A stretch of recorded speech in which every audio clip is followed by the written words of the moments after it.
তো আমরা যদি দেখি তাহলে আমরা দেখেছি যে তখনও সেই সব সংস্কার প্রস্তাবকে তখন অন্যভাবে চেঞ্জ করে ফেলা হয়েছিল, করা হয়নি।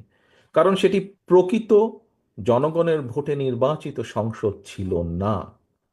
জনগণের ভোটে 2008 সালে প্রকৃত জনগণের ভোটে ছিল না।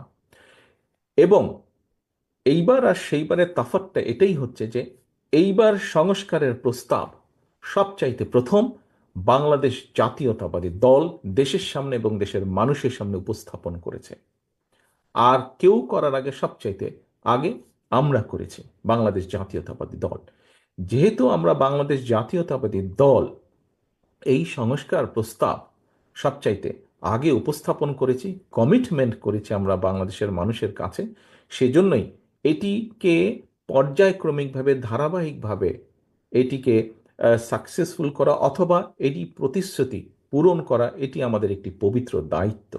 এবং এই পবিত্র দায়িত্ব যদি আমাদেরকে পর্যায়ক্রমিকভাবে বাস্তবতার নিরিখে আমাদেরকে এটিকে পূরণ করতে হয়, অবশ্যই একটি সংসদের প্রয়োজন আছে। কারণ সংসদ ছাড়া একটি নির্বাচন, যেই নির্বাচনের মাধ্যমে বাংলাদেশের মানুষ প্রকৃতভাবে তাদের রায় প্রদান করতে পারবে, সেই রায়ের মাধ্যমে যেটাই রেজাল্ট হোক না কেন সংসদের, স্বচ্ছ এবং স্বাভাবিক নিরপেক্ষ নির্বাচনের মাধ্যমে যেই রায়টি হবে, সেই রায়ের মাধ্যমে সংসদ যেটাই হোক না কেন, সেই সংসদ একমাত্র সংস্কার প্রস্তাবকে বাস্তবে রূপ দিতে সক্ষম হবে।